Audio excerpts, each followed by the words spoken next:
What's up, guys? We're here at AMC Town Square with Chasing Cinema. Mr. James, shoot! .com, and we got not one, not two, not Minions, but we got part 3 of the Despicable Me franchise. Despicable Me. Shoot, what do you think about Despicable Me? Honestly, besides they make a lot of money. Didn't want to watch the first one. Ended up watching it. I want to say later, right? Yeah, later. It wasn't in the theater. Yeah. And I was just like, wow, the hidden gem. Yeah. And then I saw part 2, and I love those his three daughters. Yeah, they're very cute. I love his 3 daughters, and then they like went away from them in part 2. Kind of. And then Minions, it just wasn't. Minions, Yeah. It really shows. I didn't think about. I didn't make this up, but like John Campia, this guy I like. Who? On YouTube, he was saying like, I don't know. It's a perfect example of taking side characters and making them the big character, and sometimes just keep him as the side character.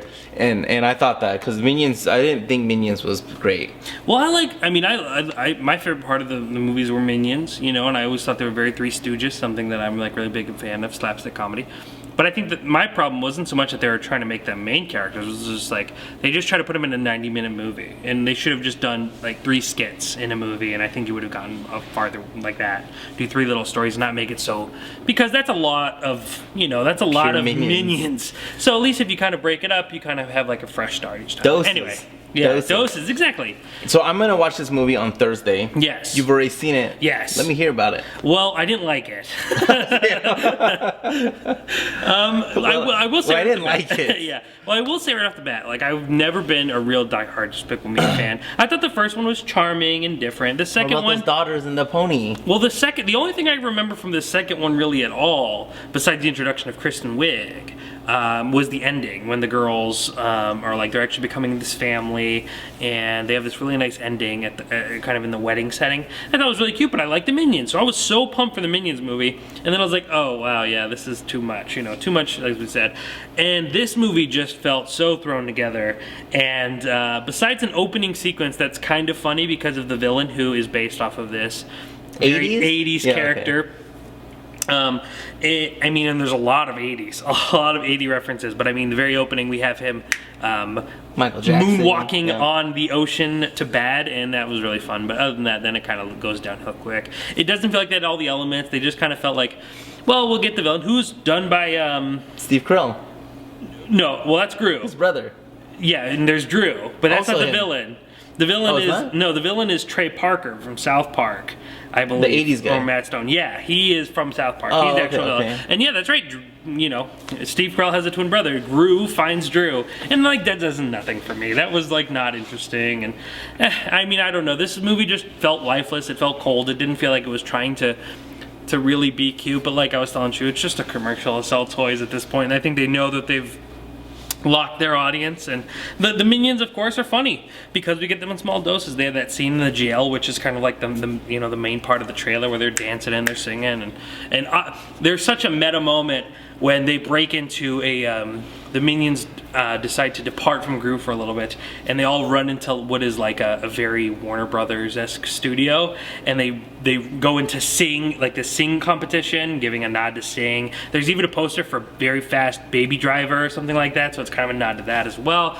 So I mean, it's very meta, but I mean, other than that, there's really not much good in it. I mean, if you're a fan, you're gonna go see it. You probably will like it, but this is definitely the weakest of the trilogy, or 4 movies. Well, I'm gonna make my own decision. Yes, please do. This Thursday. Yeah. And after you see it, or if you've seen it, comment below. Let us know what you thought of it. I'm curious. I'd like to hear. But then next week, I'm sure we all can hopefully come and agree. I mean, guys, when you have a movie that's been in the mind of Kevin Feige since Iron Man 2.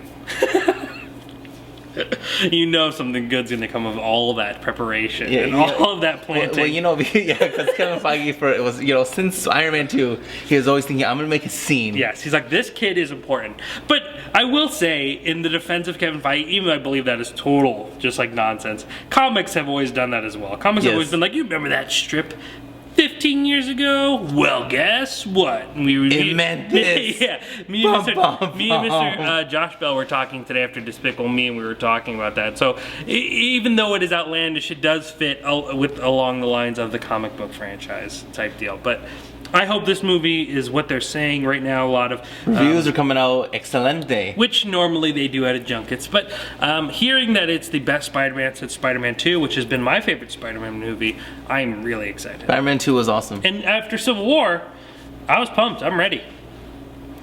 But, oh, and you know what, guys? Here on Chasing Cinema, I like to do whatever I can to bring you guys the freshest news, the greatest reviews, and I'm going to give you a piece of information that I don't think anyone saw coming for this upcoming Spider-Man movie. So if you don't want to hear spoilers, make sure to listen. There is rumors that Iron Man is going to be in this movie. I don't know if you've noticed through the posters or anything, but Iron Man... Well, the trailers have kind of sprinkled it. Okay. Yeah, they kind of sprinkled it. I wasn't sure, but Iron Man is going to be in this. I don't know if you thought that yet. I mean, Tom Holland literally went on press tour with Robert Downey, like even on the talk shows. But Iron Man's going to be here, so just make sure to be prepared. Tom Holland's, his fame is only going to explode. Yeah. But I mean, that's just been something that's kind of like irking me. Like, they have like just been non-stop. Like, Spider-Man can't get a poster without Iron Man in the background. It's like, all right, we get it.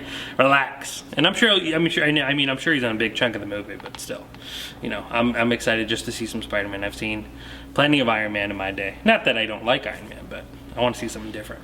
If you haven't seen a review for Baby Driver, Click or that either white if you haven't seen the interviews with star and writer of The Big Sick, well, both writers of Big Sick, make sure to go click that white eye. That movie comes out next week also with Spider-Man here in Vegas. It is out in some other markets. If you have an opportunity, I know you're going to all go see The Web Slinger back on screen, but please make time to go see The Big Sick because it is a great, fun, charming movie.